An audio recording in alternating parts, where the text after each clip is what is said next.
Welcome to the Ave Podcast, where I'm joined by not one, but two Hall of Famers, respectively from Ryerson, aka TMU,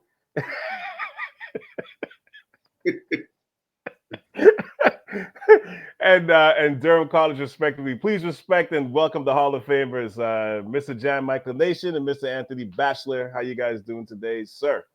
What's going on? Good, man. Thank you for having me, man. Well, I'm excited. Yeah, this man. is like a part two, but a visual part two. Yes. Just upgrading a little bit. I know you want to talk about LeBron's dunk, but we're going to hold off on that for the moment, Jan. And we do have to petition for a better name for our university, man. This is nasty work, man. I don't like it. I know it's but I mean it is what it is. Like, listen, man, my high school got its name changed, so it's like my whole basketball existence in Toronto is in question right now. Right? So I keep, one of my friends always says TMU sounds like the university that Bruce Wayne would have gone to in Batman. Yeah, pretty much. Yeah, Isn't it's just it right? crazy. Like, but you gotta remember, like, it's like growing up, Ryerson was a polytechnic college at the time when I was in the 80s, right? So when it became what it is, when I transferred there, it was just like, it was just night and day. I went to summer camp and day camp at Ryerson back in the 80s, my friend. Oh, wow. Yeah. You know what I'm saying? So I know that place very well. Yeah, man. Well, that's how old I am. Yes, I do remember the Polytechnic part. But yeah, man, look, we're here for part two of this thing, and I mean, the NBA season's been interesting so far. There's been some good moments. There's been a lot of complaining, mostly the threes. You know what I mean? But we'll get to that later. But I don't know if you guys seen the highlights of this, man. But I can't believe I'm even going to start with this. But Zion's back apparently. Looking slim and trim, but even with that said, you know, what are we doing with Zion, man? Like, should we blow this team up? You know, I was even asking, I know Batch is irritated by my questions. Like, should we send this team to Seattle and just give Seattle back his franchise? Don't be irked by that, because Seattle deserves a franchise, man. And you got to start a boot. You get Zion to boot. Hey, Batch and no KG food. Look at him. He wants to go. I'll let you go, man. Go ahead, man. Go. Well, I'm going to write down my thoughts, but don't forget. For me, I mean, the way Zion, listen, man, he's a player, but I don't know what's going on. I don't know if it's the Louisiana food that's got him on the end of the scale to where he can't keep himself healthy. I mean, mind you, he goes to Seattle. He might be eating salmon all the time, but that might be good. It would, but at the same time, I mean, I don't know what to expect, because if he doesn't have the self-discipline to keep himself where he needs to be as a professional, bringing a team like that back to Seattle, I don't think I'd want that anyways. I mean, bring back OKC, because that's the real squad. Let's be real here. Shea should be in Seattle right now. Come on. That's actually true. That's actually true. And Jalen Williams. Man, man, so nasty. And my guy Zach. Yep, Zach. Isaiah Hartelstein. Okay. But okay. I think, okay, for Zion first, I think it's too early to say right now, because like he just played one game. Yeah, it was against Minnesota. Yeah, I watched that game. He looked good. You could tell there was he was up for the challenge, because he had to play because Randall was coming at him. So he had to meet that challenge. You could see, like, he's shorter than Randall, but he has the physical girth to match up with him. So it was a good battle. You could see they really were competing. Yeah, but I didn't see the game at all. Okay, I watched some of it. He did a 360 windmill, which was very rewarding in a sense for the crowd and everything. But at the same time, is this sustainable? That's you know what I'm saying? So we've been here before. It's just one sample size. What are you going to be? See, for them, he's under minutes restriction as well. It has to be like a 5 to 10 game window of like limit minutes and see what he does, because he looks lean, he looks good, but can this maintain? Because It's been what 4 years now? Is it 4 years? 5. For him? 5. 5 years. Okay, it's Wait. 5 years. This is the 6th. I think it might be years. He's going to the 6th year. Yeah, I think it's either his 5th or 6th year. But with that said, yeah. Okay, you've been injury prone this whole process. It's taking you 5 years to kind of figure out your body, which is pretty sad. It's taking you you know what I mean? So that's scary. He had some off-court stuff that's we're not going to even touch about, right? So that's another issue. So are you focused? Is basketball your main thing, or you got other things, priorities? That's another thing you got to deal with. So there's a lot going on, but for right now, I would wait and see this season. I wouldn't trade him right now. You have to kind of see what his value is, because if he can't play, then how are you going to trade him without showing what the value for him is? You know what I'm saying? I want to add something to that. So I think you should trade him, because something to go with that game against Minnesota. Not only did he do a 360 windmill, but there was a point in the game where he lost his shoe. He tossed it into the stands. Yeah, I know, that was weird. And started running around with one shoe on. And now for somebody who has some serious injuries the way he has, yes, I don't even know if I would even chance that. And he was running around for long enough to where one little slip, he's headed right back to the bench, back to the locker room, whatever it was, whatever the case may be. But we got to be smarter, man. Now it's like you succumb to too many injuries. I think every move that you make has to be a smart one. I'll be surprised if even management didn't even speak to him after that game, saying, "Well, welcome back." But hey, that little move you pulled with the one shoe, we can't have that, because you're on the payroll, man. At the end of the day, it's all about the money, right? Because if we lose you again, listen, we're not selling, and then we're gonna have to make that decision. And I think at the end of the day, I think David Griffin is pretty much at that point where he's like, "Listen, we got to find somebody." Let me ask you a question. So, okay, so you would try trade him right now, or you try? I'm waiting to the trade deadline personally. I'm not waiting. And then what? Get rid of him now. So it's a rebuild. 100%. Yeah. Why would you wait for another situation to come to where his value drops even lower if it can? I mean, mind you, he's a household name in a sense, but if you wait until the trade deadline, which is in under a month now, or at a month, whatever the number is, you now risk multiple games for him to possibly get injured again, because he seems to get injured every year. I would say, listen, the amount of value he has now, just take your chances. It might not be a lot, but at least try to grab some picks off of that, or you might just have to, double up and throw someone else in there, like a Brandon Ingram or something like that, because Brandon Ingram's not staying. But the question is, it's so weird with that whole situation, because they got CJ McCollum, they have Ingram, and they have Zion, and they've all been injury prone, and they all haven't played together for much this season. And so DeJounte. DeJounte Murray. I forgot that. Yeah, he's back. He's been playing since the sprained his ankle, I believe, right? So I think personally, I don't think they're going to do anything. They're going to try see what's out there, see how they play, wait till everyone gets back, and then in the off season, I think they're going to get rid of him or trade him, because I think they know now. They know now whether they want to keep him for the future or not, right? I think if any move is going to happen, it'll be this offseason. I'll be surprised if they move him now. Like at this point, if he plays well, let's say he plays well and they make a significant change, his value will rise, and it'll help him raise his stock better for getting more draft picks for trading purposes. But I'm saying that at this point, like with this team, you can't even necessarily blame him, because the entire team has been a total mash unit. I'm like, do you get a shaman to bless the team? Like, what do you do at this point? Because I'm like, I don't understand like how basically their whole starting 8, their first 8 players are been significantly hurt this season. Not like 1 or 2, like their top 8 guys have been hurt all year.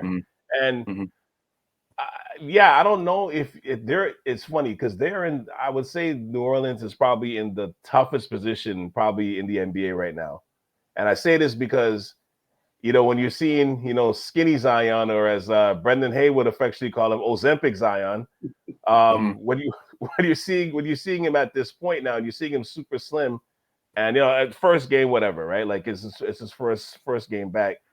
But I'm kind of like, you hate to be the team that trades him while he's putting the light switch on, or he finally figures it out. Because I mean, it may not happen, but you hate to be that team that like trades him unless you're gonna get like an OKC type package back. Like what I mean, like what I mean by that, I mean like a ton of picks.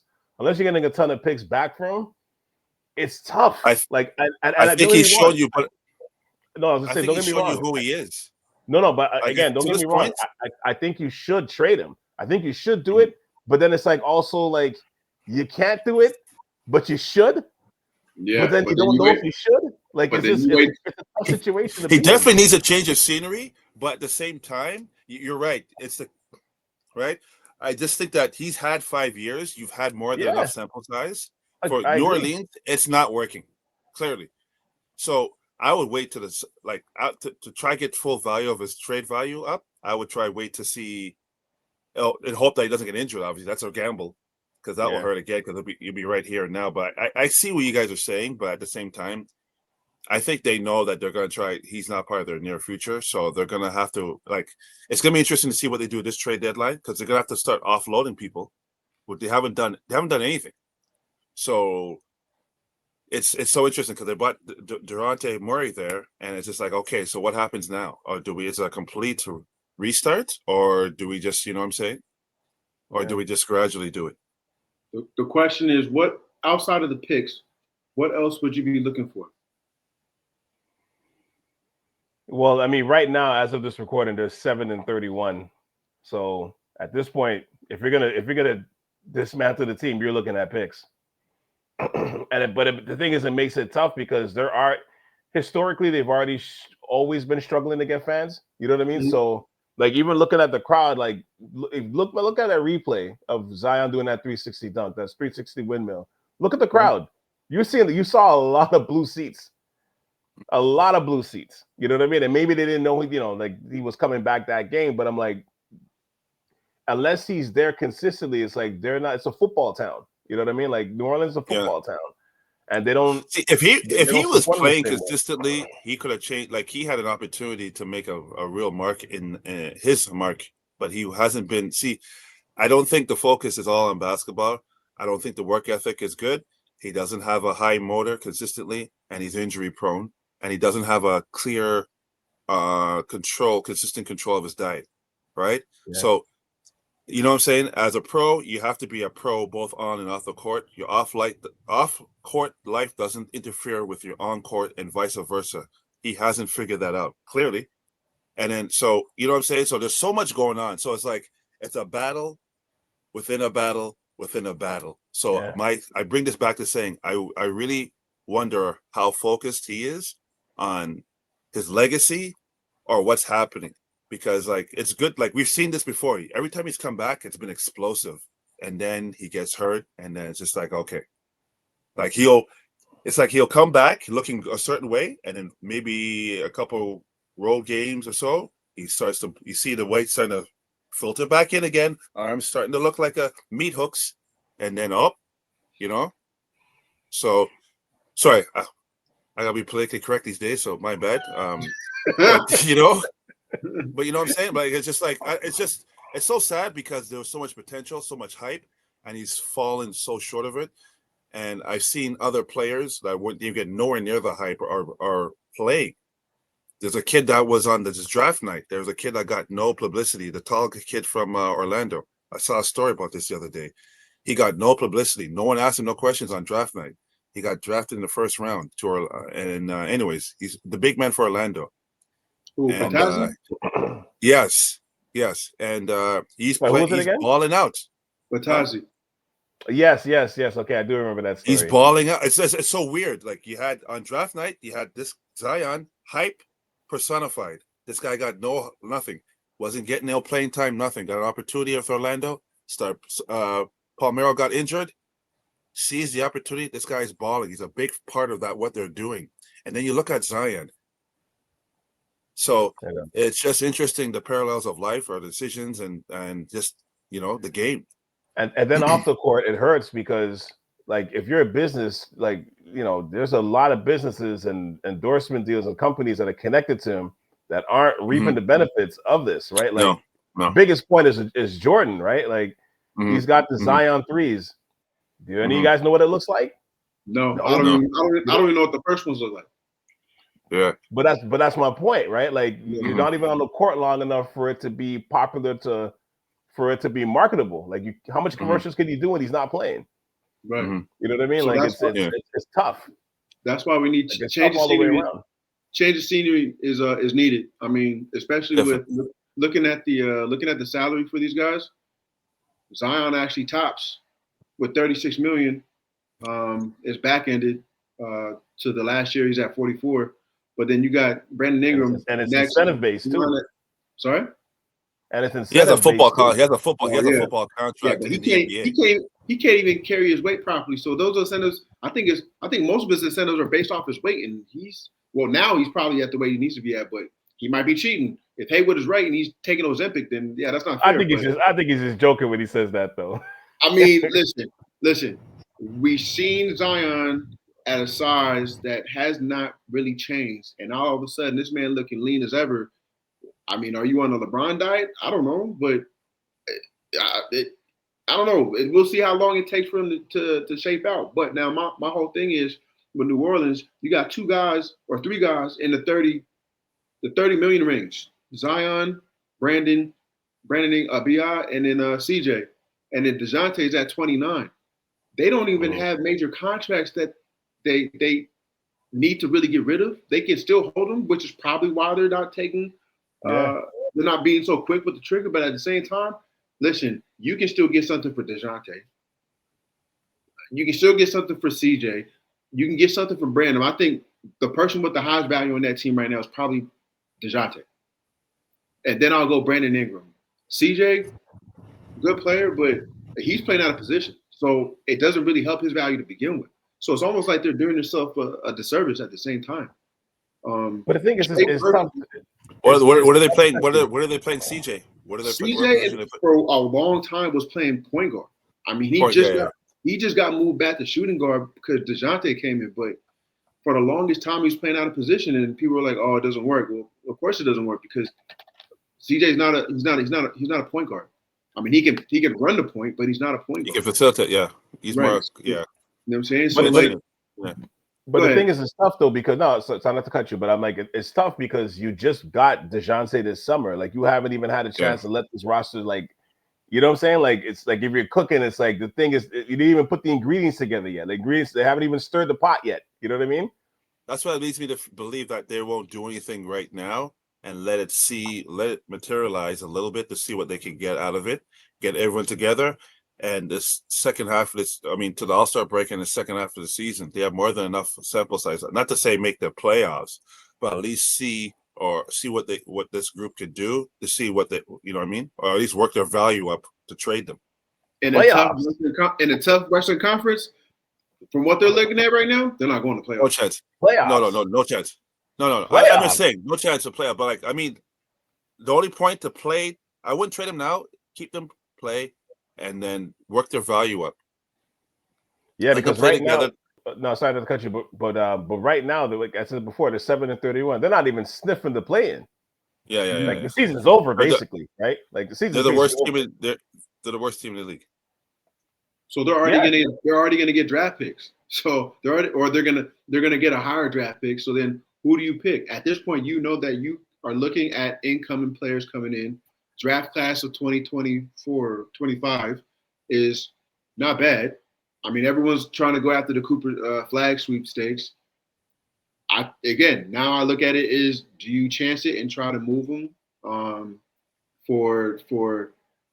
do you try to keep him, try to build his value to get better value from him? Or do you just say, listen, I might be able to get a first round pick, maybe protected for him alone? Because again, if you're trading him for one first rounder and two second rounders for $36 million, you might have to cut your losses. Because right now, at this point, too much time has passed to where the experiment has not worked. I think we've already gotten our answer with it. Well, Sorry, go ahead. Keep going, James. I correct myself. They're not the worst team. Washington, I forgot Washington's in the league still. So the Wizards are the worst team in the league statistically with a 6-29 record, while New Orleans is 7-31. So I want to put that out there. I was just trying to look to see the draft picks that they own. So yeah, they own their draft picks and Milwaukee's pick if Milwaukee falls in the top 4, which at this case is probably not going to happen. It could happen. Do you think they can fall to the 4th pick overall? For Milwaukee? Yeah. They're 5th in the East right now. Yeah. I think they kind of figured it out. Like in terms of they're not gonna. I don't know if they're not a contender, but they're not gonna drop to the lottery. I don't think they're dropping them. Not with crazy Giannis there. There's no way he's letting that happen unless you amputate his leg or something. Something seems off about that team. I don't know what it is. Middleton now just gets moved to the bench. Why? I don't know. You got Dame that's trying to figure it out. He's an alpha. Giannis is an alpha. Those two, it's not. I don't personally. I don't think it's working. I thought that was a good mix in the beginning, but seeing what's happening, Dame can definitely facilitate, but his problem is he wants that ball, needs a ball. So now when you have end of game situations and Giannis does not want to be on the free throw line, and Dame is now trying to take over, and now you go ahead and you double up Dame, but then where's Chris Middleton at? Or are we giving it to crazy eyes Bobby Portis? I don't know. The pieces don't fit. I agree, but that's what I feel Coach Doc Rivers has to play an offense that could keep all of them together. They're still trying to figure it out, but I feel Coach Rivers is relying more on the talent rather than coaching it and making it work together. Because I see Dame is more comfortable doing a screen and pop with Lopez than he is with Giannis, right? Which is interesting. I don't know. I watched some of their games and it's just still the same. It's still the same thing. Basically, 2 or 3 guys do most of the shooting, and then everyone else is just fillers. They have some shoot. Gary Trent is starting to warm up and get more comfortable, so it looks like he's playing a little bit better. Taurean Prince is playing a little bit better. They won the cup there, so that's signs of something. But I don't know playoff wise down the road for Milwaukee. I don't know.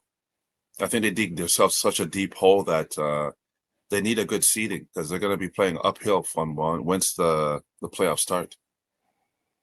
Well, again, they're 5th. I don't know what their exact records are. I have to pull it up. But, I mean, last thing I'll say before we move on, just about Zion, I've been saying for years, if he just kept the weight on that he was at, the weight level that he was at from when he was at Duke, or even if he lost maybe 10 pounds from where he was at Duke, I think his whole career would be completely different.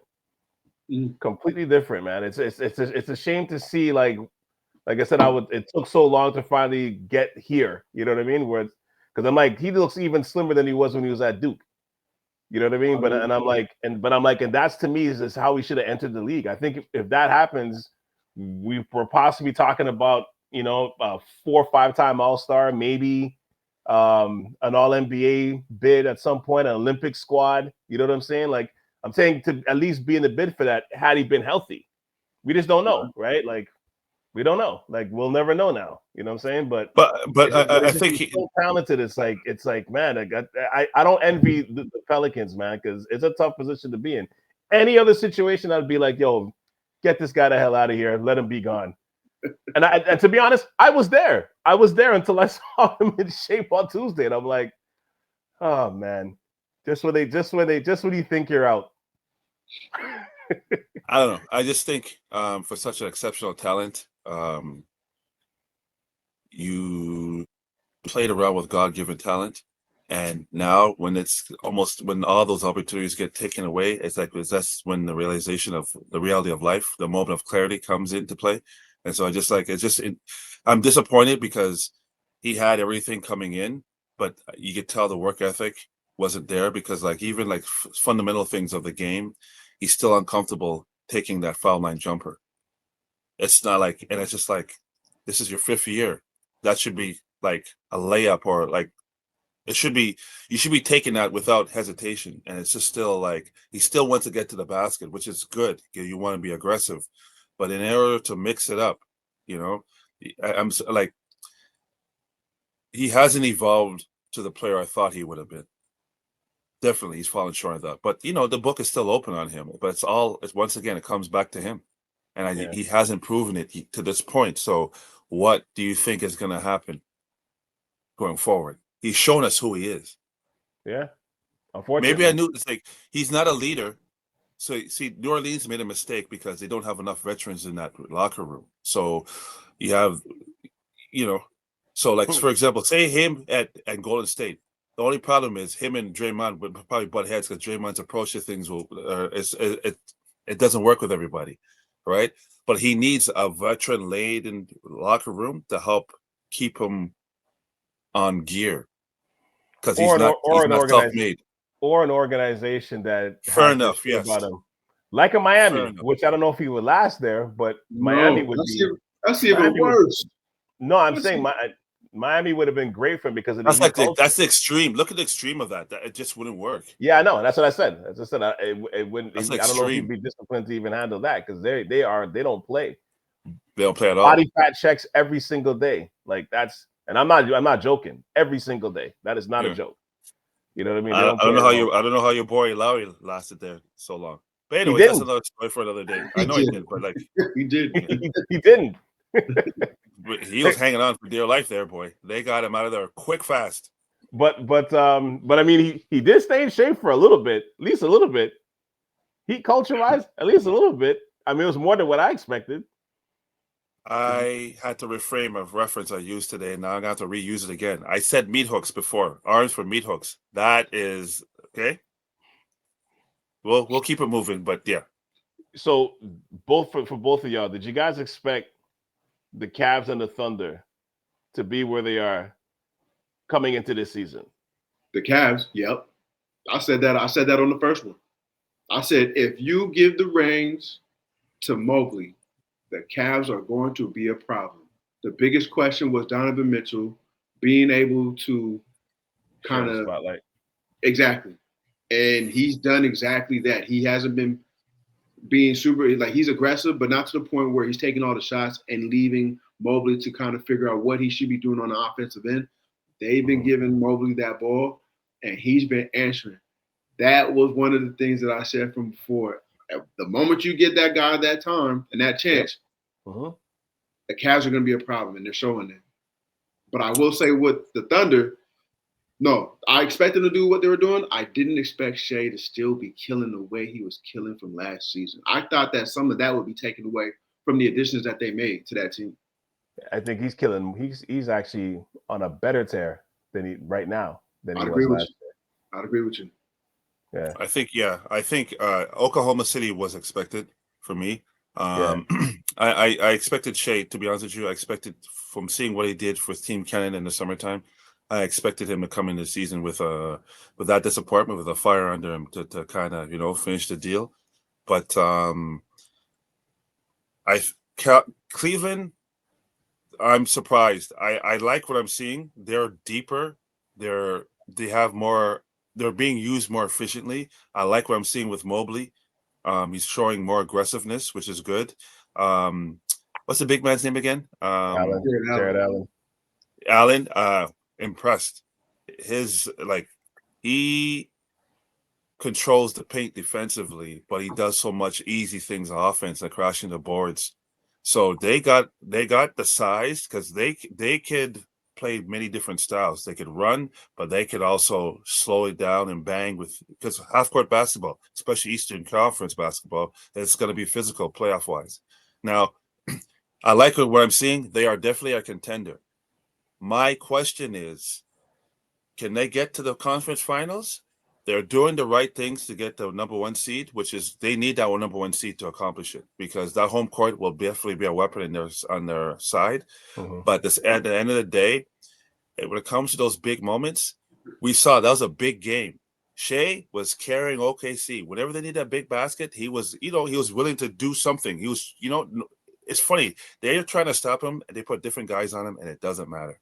So Cleveland realized, you do your thing. We're going to shut everyone down. We're gonna make sure Jalen doesn't go off. But like, I don't think Cleveland has enough up here for those big moments. We're gonna find out. I don't think in the playoffs. I'm kind of making that face too. I don't believe in them. I just don't believe in the playoffs. I just don't think. I think it's like the regular season is good. They should do what they're doing, everything that they should right now. But I really believe when the pressure is on and the moment calls for it, I question it. What I'll say to that is, going into the season, I actually really liked their chances. I didn't think they were going to be number one team in the league. Like, I don't think anybody was expecting that part. But I did think they would jump a level just because team chemistry is huge. Like, they didn't really lose a lot of guys. I mean, they didn't really lose anybody, to be honest with you. They just picked up Jalen Tyson, Batch's boy. They just picked him up. And but really and truly, they didn't really lose anybody. You know what I mean? Like, and then getting Kenny Atkinson, who I thought got the short end of the stick in Brooklyn. You know what I mean? Like, I think he's a good coach, a really good coach. And you know, when he was driving that culture in Brooklyn, like, that's what attracted KD and Kyrie to come there. And then for him to get kicked out before they even started playing, I thought to me was crazy. But I mean, he's reaping the benefits of it now because, I mean, the coaching change happened and they're 31-5 or whatever it is right now. Like, it's been awesome to watch them play this year. And the whole high-low factor with Mobley and and Allen has been huge. Donovan Mitchell's been efficient for the most part. Garland's been hooping. Like, they just been getting it from everywhere, but they don't need to rely on him all the time, and that's They're huge. relying on him for the home run play too much, and he doesn't have. He's just not that guy. You know what I'm saying? So now they are so diversified in their attack because of Atkins, because he's a great coach. Mm-hmm. They're more diversified. They can hit you from the perimeter. They got guys coming off the bench. They're deep. So they're definitely gonna be a problem.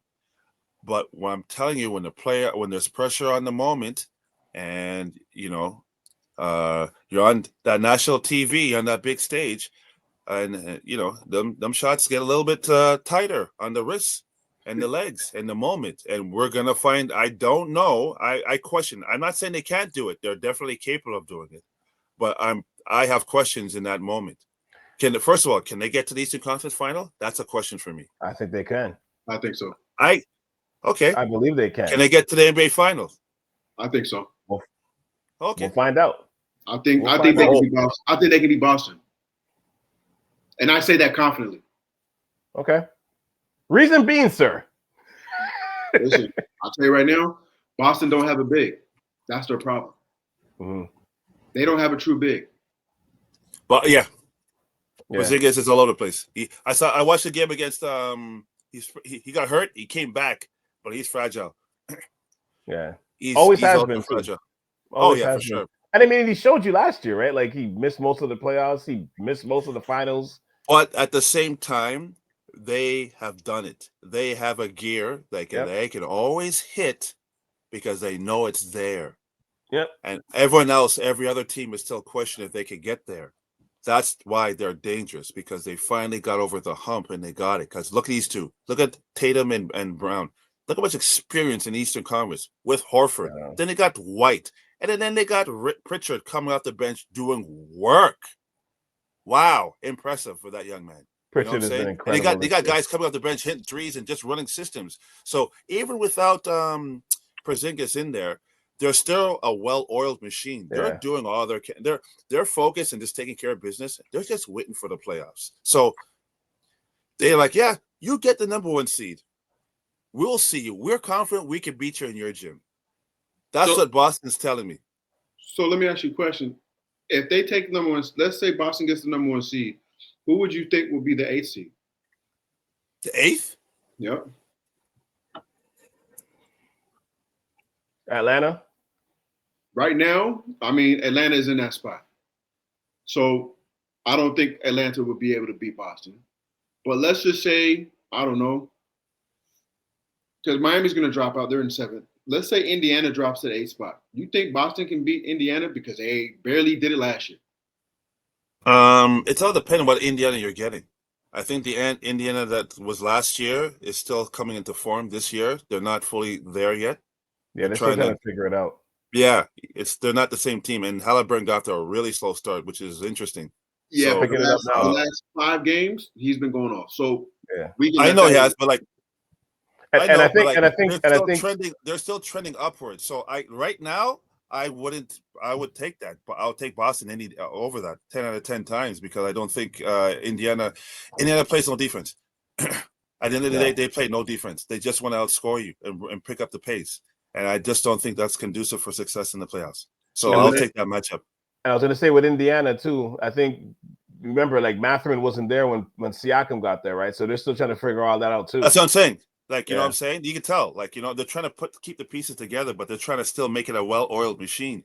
That's the only way they can all get off. They have to pick up the pace, right? So let me ask you a question. If Boston doesn't hit their 3-pointers, do they win? No. You can't make all of them, especially in a 7-game series. So if I'm playing a 7-game series and I say, listen, I'm only worried about 2 players on that team to shoot threes. Actually, no, I'm only worried about 2 players. The 2 players that I'm worried about is Pritchard, one, who leads the team in threes, and the second person I'll be worried about. What? 100%. I'm not even worried about Tatum. Tatum's gonna get his. Brown doesn't shoot enough threes. He's not. I wouldn't be worried about him. It's either he's gonna get streaky and hot, and he's gonna get them. But let Tatum have his. But I want you to stop or contain Pritchard, or even so Hauser, because if they play on the bench, play him off the bench, and he starts hitting those threes, he get 5 threes or 3 threes or whatever the number is. They put away too many threes. But if you stop the 3-point game with Boston, I don't see them. I don't see them doing anything. I see Cleveland. Man, listen, I'm gonna say it right now. If Cleveland sees Boston, I see that series going 4-1, Cleveland. Oh wow, you just being all kinds of crazy right now. Nah, real talk, man. No, seriously. Because the thing is this. You got Giroux who can defend, but Giroux does not really go too crazy on the offensive end. You got Derek White that actually runs their offense. The offense runs through him and he distributes, while you have Jason Tatum that basically plays off the ball, and then you have Jaylen Brown that is more of I don't think Jaylen Brown's really a half-court player, a half-court type of player. I think he's more of a transitional guy. So if you figure out ways to slow those two, or at least one of them down, and I would say force the ball into Jaylen Brown's hands with Cleveland, you got Max Strus, who's going back to being healthy. You got Karis LeVert, who's there off the bench. Then you got someone in Evan Mobley that's sitting, waiting there in the paint, and you got someone that Jared Allen sitting there waiting in the paint as well. I think Boston is going to have a hard time matchup-wise when it comes to Cleveland. And when it comes to if Jason Tatum has a bad game and Jaylen Brown is now being double teamed, who's the next guy you're going to go at? Is it going to be Derek White? Is it going to be Porzingis? Is it going to be Giroux? I don't know. But I feel that Cleveland has more weapons than Boston. But because everybody's running off of last year, that narrative still stays. Everyone's still focused on Boston. And I think Cleveland's not getting enough respect right now to where they're being underestimated. I think Jan got so pissed off at you, I think he just locked himself out. No, I'm joking. We'll get him back in a second. I think he just messaged me saying his internet just conked out for a moment. So he'll be back in. But I honestly, I think Cleveland, I don't disagree necessarily because I think Cleveland does actually have a great shot. Like I said before, I expected them to make this kind of a leap, not to this extent, but I thought they were going to make a leap from last year. Because even when they met Boston in the playoffs last year, you got to remember, too, they lost Evan Mobley for like 3 games out of those 5 games in that series. They lost Jared Mitchell Allen for at least 2. Oh, it was Jared Allen. Yeah, they lost Jared Allen, too. And Mitchell. Mitchell missed the last 2 games of the series. Yeah. Right? So, and I'm not saying they would have won, but we just, they probably would have pushed them more than 5 games. I'll say 7. Yeah, because Mitchell is tough, man. Like the one thing with Mitchell is he's not afraid of the moment. I'm not saying he's a superstar, but he's not afraid of that moment to go and like he'll go at the big dogs too. You know what I mean? Would he do it better than them? That's I don't know, but The he's thing not is, afraid. the MVP of that series will be Jared Allen. That was a huge blow for them last year. Yeah, huge. I think with Cleveland, man, they're nice. I will say this: I definitely didn't expect them to be in the first seed. That's for sure. No, but I know for a fact though, the one thing that I believed was if they let Mobley cook, that team is completely different, and that's what they're doing right now. Atkinson is definitely using his coaching abilities to get him more involved, and the fact that he got Donovan Mitchell to pretty much sign on and agree to saying, "Oh, you know what? I think we got to kind of not flip the script, but we got to split this off to where he's got to get some, you'll get some, but it may not be at the same rate that you was getting from when you were in Utah and then transferred over here. We got to start moving this ball into other hands and have that player take off." And Evan Mobley's answering, and that's what I'm happy to see. It's a sight to see. It's funny. It's funny, Jan. We thought you left after Batch said the Cavs was going to win in 5 over Boston. I thought you just got. Oh, that's what happened. Oh, yeah. But you said Cavs in 5. What? Yeah. I'm gonna wait. I'm not gonna. You got to remember they would have home court advantage too, though. So I'm using. I just don't think they're playoff performers. I don't think when the moment calls for it, I would always choose Boston because they've done it. They've gone over the hill. All of those guys have done it. Like, you know what I'm saying? I'm always going to take that experience. The coach has done it. He's been there. They've done it. You know what I'm saying? Atkins, I question is he good enough? Okay, he's a great coach. Is he good enough to take him over the next hump? We're going to find out. Definitely. Yeah. I think with this team, they're at the you got to find out stage because I wouldn't wipe the pots on the side just a second. This is the second season they're together. You know what I mean? Yeah. So we don't know. Like they could jump and make that leap that we don't expect, or injuries might happen. We don't know, right? Like we don't know. Usually the success of the playoffs serves best for teams who have been together the longest. But I mean, right now they've probably. Like when you think of the Eastern Conference right now, like they've been just as long together as New York has. They've been longer than Philly now, right? They've been longer together than as long as Milwaukee's been together, essentially, right? In terms of like their stars, anyway. You know what I mean? So it's hard to say, but I do, like I said again, I do like them, but I wanted to save this part for the. Not save this part, but I wanted to talk about the Thunder because we didn't talk about them really as much yet. But one of the questions I was asking you guys too was like, what is it going to take for Shea to get that trophy? Because at this point now, I'm like, this guy's on his way to being third team All NBA, easy, first teamer. He's probably going to be at worst top 2 in MVP voting. It's the second year in a row they're the number 1 team in the West, and let me just look up the stats here. They are actually, since the start of the regular season, we're just counting regular season, not the playoffs, just regular season. They're 87-31. They're 87-31 since the start of last season, the regular season. So, which is like tops in the league. You know what I mean? So I'm like, at this stage, and he's better. We all agree he's better than he was last year. I at this point, he might be my favorite player. At this point, like watching him play last night, I'm like, man, I think this guy he might actually be my favorite player to watch. He's on a different, incredible. He's on a different wave. He's moving differently. But I would say this, in the sense of the MVP, there's nothing more he has to do. He just has to be consistent. He just has to finish it off strong. I think he's the best player in the NBA right now. Clearly, I think Jokic is doing some good things, but I think they're realizing they need to preserve that guy because he's using way too much right now. Jokic is doing some incredible things. Yeah, I can't even say good things. He's doing some incredible. Yeah, holy cow! They're resting him a lot now because they're realizing that he did a lot for his home country, right? And he carried that country, and he's carrying Denver. And I think Shea, I think it's his to lose. I think he's on the wave. He's focused. He just has to maintain the course, see it through. We're not the halfway mark yet, right? So you can't take your foot off the gas. You just got to keep doing what you're doing. They had a tough game against Cleveland, and there's a lot of things to be taken from that. I think OKC in the playoffs is going to have struggles because they don't have the size and the girth to battle with the OKC. I think they're going to struggle in the playoffs. Yes, you heard me. Oh, man, because Milwaukee. Hold on. Let me say this.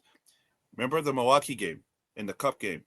That's what made me realize there are going to be problems. I know Chet is not there, so there's still time to see what that's going to look like. But I noticed with Hartenstein, he was getting moved. Giannis, them boys were bouncing that guy, and once Giannis made it a physical game, those guys did not want to have anything to do with it. And that the physicality of that game is what made Milwaukee run with it. And so we all know in the playoffs, the game slows down and it's more physical. They're going to struggle because they have great guard play. They're strong at the guards, but they don't have the girth and the size. And the wings. But when it comes to big men, and they're a little light in the ass. You know what I'm saying? So I don't know, especially against the East.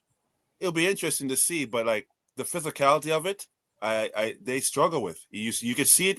You can see it they lost to Milwaukee and they lost to Cleveland. Why? Because they couldn't deal with Mobley and Allen, as well as all the guards and all the guards doing all that stuff. Right? It was a great game. They do need one more big, like either a couple of vets, or they need one more big. And I mean, they got so many picks, they could make it happen somehow. They did, but they need one more. So just one more, because you got to deal with the bigs in the West too.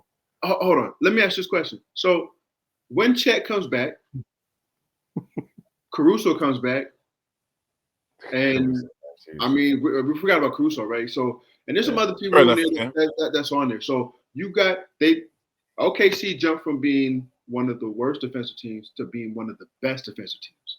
They became a better rebounding team.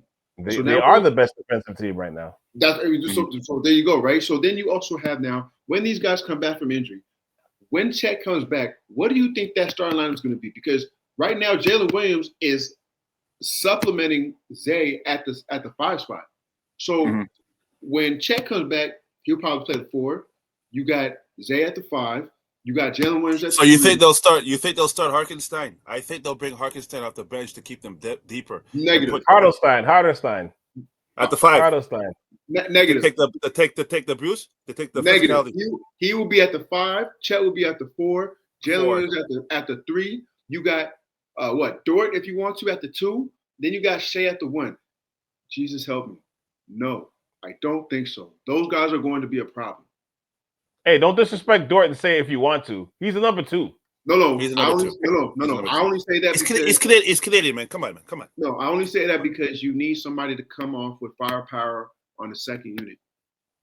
Caruso is not a scorer in that sense. So for someone that's going to put up those buckets, it could be between Dort, it could be between Wiggins, Isaiah Joe, but Casey Wallace, but he's more of a defender, I think, more than an offensive player. So that's what I'm saying. You need the offensive power to come on from the second unit. So you might have to take somebody off that starting unit to actually give you that, because Zay's not going to be a scorer. He's just there for the rebounding and defensive purposes. Chet, score.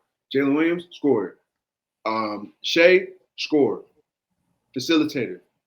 You've got to supplement 2 spots to where maybe you throw Caruso at the 2 spot for the defensive purposes. Because now in the Western Conference, almost every team has 2 bigs. Actually, every team almost has 2 bigs, a 4 and a 5, where they start footers now, right? So I personally feel that if you end up having Chet starting at the 4 or starting at the 5, and then Zay coming in off the bench, I'm not good with that game plan. Not in the league right now.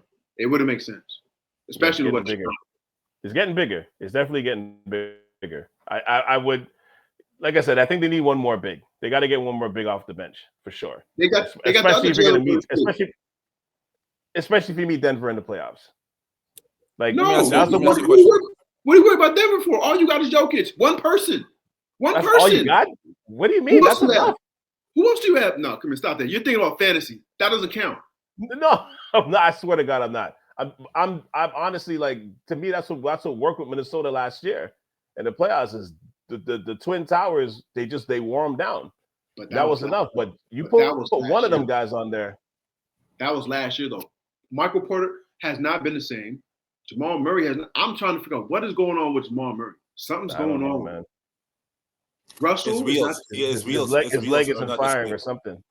Jamal's legs are not the same, and if you notice, he's a guy he gets lift on his jumper. So you remember when Kobe blew his Achilles, and he had to rediscover his release point in his jumper, right? So I think that's what Jamal's going through because he doesn't have his legs like Team Canada this past summer. Wow, I was shocked. And he had a good game the other day, but it still wasn't a great game. Who knows? Maybe he's trying to get himself into form. Or maybe he's trying to get. I think it's still his legs, but the season's still young, right? So, I just don't. Going back to OKC, I think they're doing what they need to do right now. I think it will be interesting to see if they can make. I can see them winning the West. I can see them winning the West, but I don't see them winning a championship because whoever comes out the East is gonna be a problem in the sense of the physicality, the side and the physicality. Yeah, they're all heavy. It's all heavy perimeter. That game against Milwaukee, they were 2 for 20 in the second quarter, and they were still jacking. It was bad. It was bad, man. I was just like, you guys, this is it. You still jacking? I know you gotta take the shot, but like at some point. If you're taking more threes and you're not even getting to the line, you're hurting yourself. Yeah. You know what I'm saying? So I was just like, interesting. So you can tell one team wanted this game, the other took it for granted and let the opportunity slip. And I think that was a good learning moment. Because they look flat. OKC looked flat in that championship game. And I'm wondering. And I've seen Milwaukee in person, like live in person. Yeah. It's a big team, man. Yeah, they're huge. Giannis and Lopez together on the court. We're not even talking about Portis. I know, but I'm just saying. He's just looking to hit somebody. For sure. For sure. But Giannis and Lopez are together on the court, like they're huge, man. They're huge. It's huge. Listen, it's intimidating when you go into the paint. It's intimidating when you go into the paint. Check the highlights of the game. After this pod, check the highlights of that game. I just check it. He set the tone, and they did not. Jalen Williams was up for the task for the first half, but he couldn't keep up because it's 4 quarters of I'm coming. I'm gonna put my chest in your chest. Right. Who was Giannis? I'm gonna cave in that chest. Who was Giannis guarding that game, anyways? It was a mixture because it was a mix. It was like all over the place because like they're mixing zone, they're playing zone sometimes, they're playing mostly man. But he was matched up with Williams. Right. So now let me ask you Harkenstein. Hold on. And he was killing Harkenstein. Hartenstein defensively. But he doesn't try to score though. Hartenstein, I know, but you know those drop passes for the lobs and all that stuff? He wasn't even getting that. That's what I'm trying to tell you. But okay, so the physicality of it. So Hartenstein had those drop passes where you get those easy dunks because of the physicality. He couldn't get to the rim, and I noticed it. I was like, "Wow, interesting." So then, when you add Chet into the equation, that means Giannis has to play defense now. Fair enough. Yeah, yeah. Oh, definitely. Chet because of his game and his skill set, it changes the dynamic. Yeah. But without him on the floor, the game could be a completely different outlook. I'm not disputing that. But what I'm still trying to tell you is physicality is still physicality, and that's not their strong point. They're a perimeter-oriented team. At some point, you're going to need to get some baskets on the lower block, like get to the bonus, right? Everything's predicated from the foul line down, outside of the ball movement. Right. They got a good bench. You got some guys that hit some shots. Are those guys gonna hit those shots in the playoffs? We gonna find out. So if you guys stay at the block, you got Shea making his way into the middle, penetrating. You bring your defender up to let's say the 18 feet out from the basket. Either it's going to be a drop pass or a kick out to the perimeter, and you got 3 shooters now waiting. So if let's say you keep Dort, even Caruso, Jalen Williams, Dort, and then Chet. Mm-hmm. Milwaukee, they're going to be fighting with themselves. They're going to be looking like they're at the YMCA. Mm-hmm. Nah, that's going to be a problem for them. They're not ready for that either. Well, I will say the biggest problem is with this game, a lot of people don't realize, you play one team once and you want to know what happens the next game, changes. Scouting reports. Yeah. I'll tell you right now, there's one biggest problem that has never changed with Giannis yet. He can't shoot. So I tell you right now, if someone takes it upon themselves to say, listen, I'll take a charge. I'll make sure that he's not going downhill on us. He's no longer effective. So now you have technically one player, which is Dame. It's not that he doesn't want to shoot. He doesn't want to go to the foul line. No, he can't shoot. No, he can't shoot though. He's this year. I've watched. He's actually improved this year. Yeah, he's improved a lot. He still can't shoot. Listen, yeah, but it's still a threat to keep it honest. He's taking it, so you have to respect it because he's hitting it at a higher rate. I agree with you. But he's doing Dirk at the foul line. He's taking the shots. He wasn't taking way back before. He's diversifying his attack. That's why it's better. He's balling out of his mind. That's another reason why he's so efficient. He's having one of his most efficient years ever, right? But with that said, I don't believe in Doc. But the physicality of the game was very prevalent to me, and that was a huge influence on the impact of that outcome. Because it was close at half, and then after a while, it was like a 15-point game. And I know it's the same thing. I know it's the same thing down the stretch against Cleveland. Their side, they had no matchup for Mobley. It'll be interesting to see if Chet's there. I think Mobley's still gonna blow power through him. Listen, I'll tell you right now. No, I'm not going. No? I'm not buying that. I'm not buying that. If OKC doesn't see Cleveland in the finals, OKC wins. If they don't see Cleveland, yes. If they don't see, okay. I'm not even putting Boston, and I'm not even giving Milwaukee even a chance. No, okay. I'm not saying Milwaukee's come out the East. I'm just saying the physicality that the East brings, whoever comes out is going to be a bruiser, and that's going to be an element that if OKC represents the West, is going to be a problem for them. But I can't really say that until I see what Chet brings with Hartenstein. I didn't really think about that factor about starting him at the 4. That's definitely an option. But especially when they come back, I'm just intrigued to see which coach does when he comes back. Does he start him right away at the 4, or you know what I mean, or does he ease him back? I think eventually they're gonna, especially when it gets closer to the playoffs, they will. That'll be the lineup. Yeah, do you show that card now? No, I think you're gonna bring Chet along slowly because I mean you fractured your hip, dog. Like yeah, I know that ain't a small injury. So you're gonna bring him along as a 7-footer doing that though. A 7-footer scratching hip. Yeah, but it speaks to the light on the ass part, right? Like you know, with another guy with if Lopez felt like that, would he have broken his hip? I don't know. You know what I mean? Yeah. So Batch.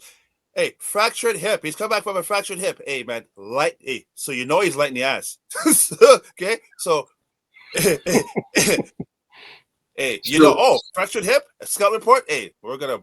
What hip? What side? Okay, we're gonna tenderize that hip. And who do you think is gonna do that? In West or any team? Let's put it this way. Let's use your team for an example. The Lakers with LeBron. You like that? I didn't like your facial. I didn't like your facial disposition when you said that.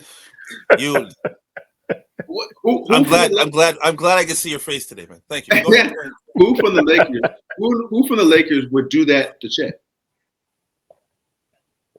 Do what? What? That would be the bruiser to say, yeah, I'm gonna make sure that I'm gonna make you uncomfortable. Oh, I can answer that. It's easy. No one. I think there's a 40-year-old that will try to, but I would hope AD would. You're telling me that No, no. That's a joke. But listen, I would hope it'll be AD, but he hasn't shown that even the game they lost against Dallas, I could see he missed 2 bunnies, and I know he's coming back from an injury. 2 easy ones underneath the basket. I knew he wasn't engaged. And that game, they needed him to set the tone, and they weren't. He couldn't do it. And LeBron was in and out. So I was like, I would say. I find it very crazy that we're putting this on AD as to why they couldn't beat a Kyrie-less and a Luka-less team. But we're not talking about LeBron, though. LeBron, why are you putting this on AD? Because he's supposed to. He had 21, and it's like, did you watch the game? I watched the first half. And I was just like, nah, man. He was missing. Like, he was getting the ball. Like, you could tell with him. If he's not actively going for it, he was like in his own head. He wasn't there. He wasn't focused. You could tell. And he was having something was going on. So I was like, okay. Why did LeBron take over? Let me ask a legitimate question before you even get to that badge. It's unsustainable. He can't sustain for long like he used to. Can we just break the Lakers up now? Can we just break them up now? You might as well. I don't know. I don't know what to do. It doesn't make any sense. Like, come on. I gotta see. I got like clearly there has to be some kind of other move. But the point of the matter is, I see what you did, Batch. You see, this is what the Batch does, eh? He wants me to chase him down that rabbit hole in the Matrix, and I'm that guy. I got time tonight. I got time, buddy. Okay, let me tell you. Let me say that first and foremost. Okay, you try to. I see what you try to do. You try to put a smokescreen, but I've been paying attention, okay? So let me say this first and foremost. Going back to the Oklahoma stuff, okay? You try to sidetrack me with Lakers. It's foolishness. I just don't think – I want to see what Chet brings because if he's not – I can't say – I don't know what – it's going to be interesting to see what he brings when he comes back. It'll be interesting to see. I wouldn't remove Dort from the starting lineup because he's too important – defensively, he's our best defensive player. But interchangeable with Caruso. That's the only reason why I said he's a better defender. He's a better defender than Caruso. Caruso's who is? Dort, I believe, is a hey. Listen, don't let the Montreal come out now. No, you're talking with your heart. You're talking with your heart. You're only saying this because he's Canadian. Hey, listen. I don't like Kelvin. Hey, I don't like Kelvin. I'm just getting my community. I'm getting my volunteer hours up. That's all I'm doing. That's why I'm here. Okay. All right. Secondly, the kid is a disruptor. Feelings mutual. He's 6. He's a tank, but he's light on his feet. He moves well, and he has the upper body strength to guard bigger, but the quickness, foot speed to guard smaller guards. I saw he was giving Mitchell problems because Mitchell couldn't body him. Absolutely. And he can not jump with him. So, like, I think Dort, Caruso is a little weathered. He's injury prone. So you can tell he's not himself yet. Yeah, right now. But the IQ remains the same. Let's remember, for sure. Caruso's he's got a ring. So I would take that IQ and put him in the starting lineup. And that's what I said, interchangeable. I wouldn't say guaranteed. But his mind is there, but his body, you can tell he's not the same defensive player he was in his heyday. He's living off reputation right now. So let him heal up. He'll probably be ready by the playoffs, but right now he's not that guy. He's not fully in the flow. He's just, you know what I'm saying? But Jan, to your point, he did, I don't like you either. But to your point though, like he did give he did give Mitchell problems. I was noticing that last night. Yeah, because they're the same height, basically, right? Yeah, and he couldn't. And Mitchell's a pretty strong guy, and he couldn't move. Yeah, he couldn't. And to get you can't get around that guy. Yeah, Dort's a thick dude. Either you know what I'm saying? You got to get him in foul trouble. You got to get him out of there. You got to play this game with that guy. He's too strong and too quick-footed. Yo, look at Batch. Batch, you okay, man? Batch, you okay, man? I'm good, man. Yo, what's wrong with this guy? This guy's like this. Hey, we're talking. He's like this. You okay, man? I'm good, man. You don't like Dort? No. I like Dort. I just feel that in order for OKC to be successful, Mm. you have to take what he brings to the table, and he's a good player. I'm not saying he's not. Yeah. You have to bring that to the second unit. That's what I'm saying, and it could be based on matchups. I didn't see the game against Cleveland, so I can't answer to Dort going against Donovan Mitchell. But I'm going to tell you right now, because again, that one game alone, Donovan Mitchell's going to watch film. He's going to see what did he do to slow me down. What do I need to do different to make it more difficult for him to basically guard me?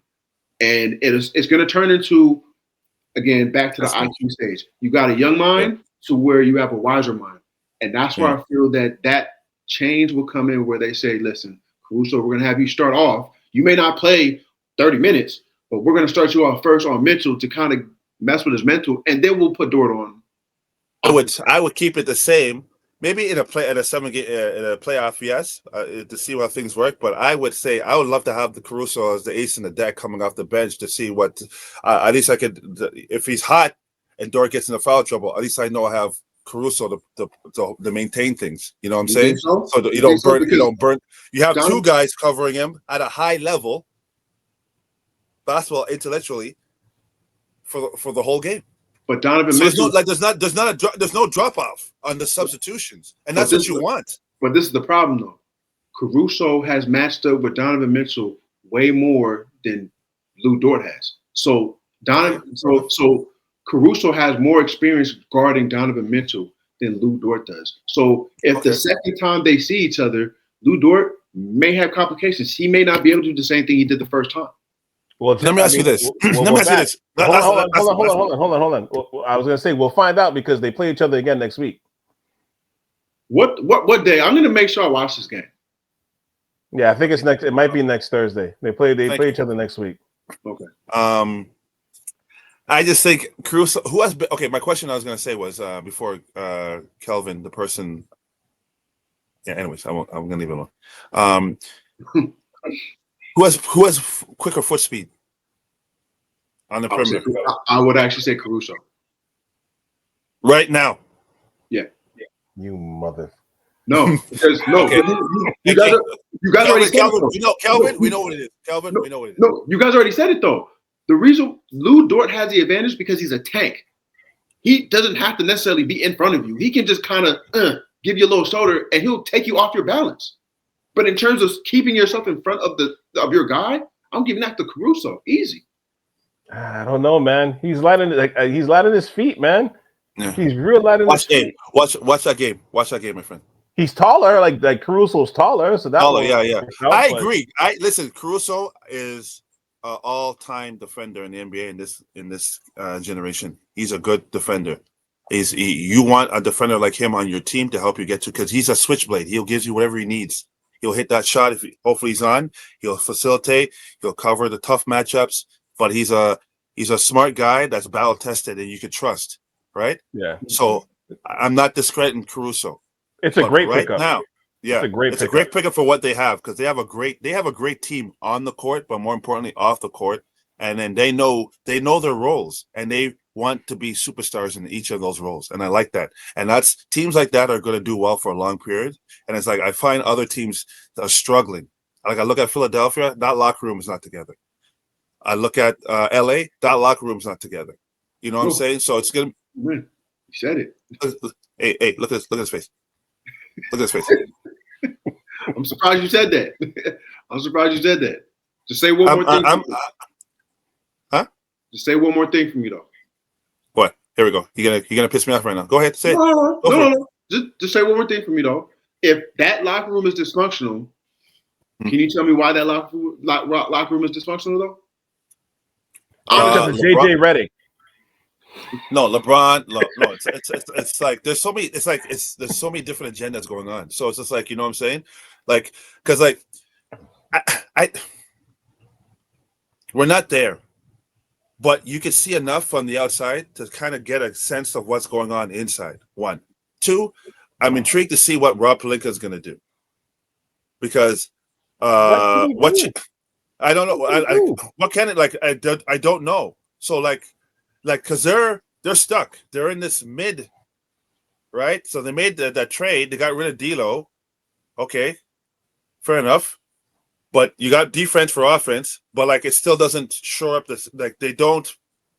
There's a defensive. They don't play defense consistently. It doesn't move the needle. No. So I wonder, what are you going to do, right? For what's out there right now, what are you going to do? You have to do something.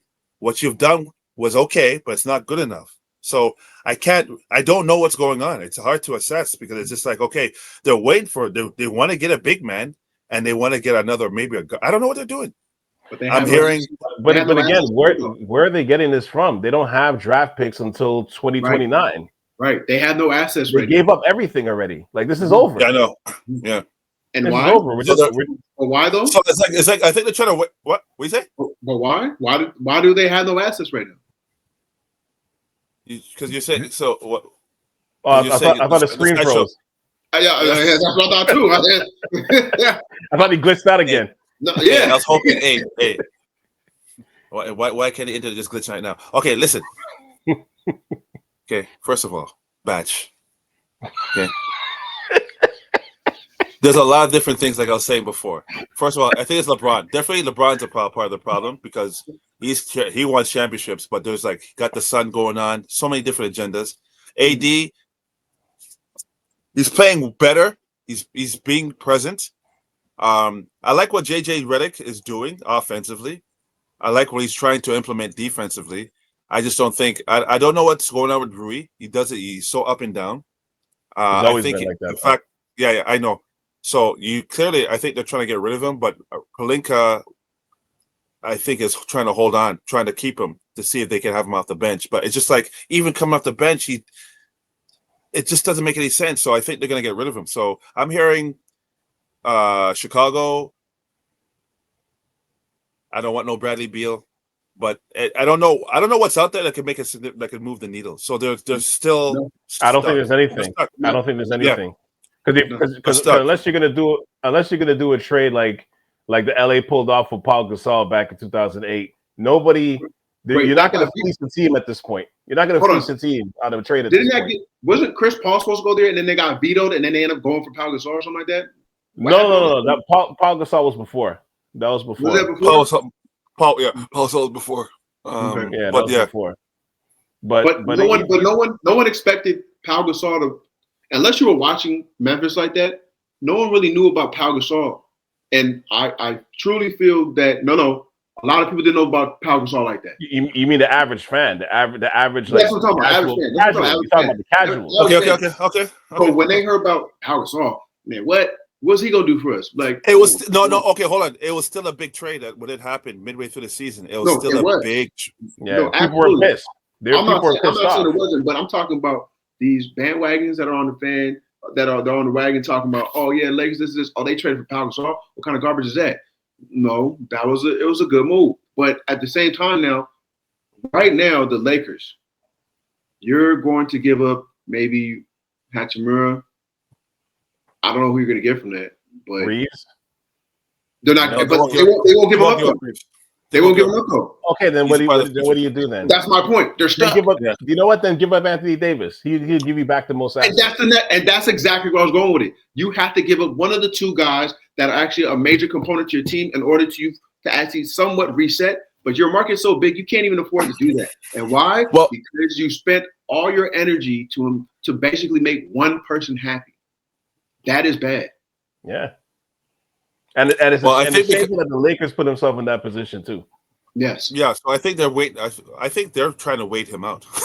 Ideally, I think they're trying to wait him out, and they're just trying to do these supplementally small side moves rather than anything major. Because the Westbrook move was disastrous, and they haven't recovered from that still. Right? They got him out of there, but what was it though? I don't think it was. What disastrous? I don't think it was disastrous at all. Why? That was a disastrous trade, but not because of Westbrook. I mean, not because of Westbrook. No, not because of Westbrook. No, I'm not saying it because of him.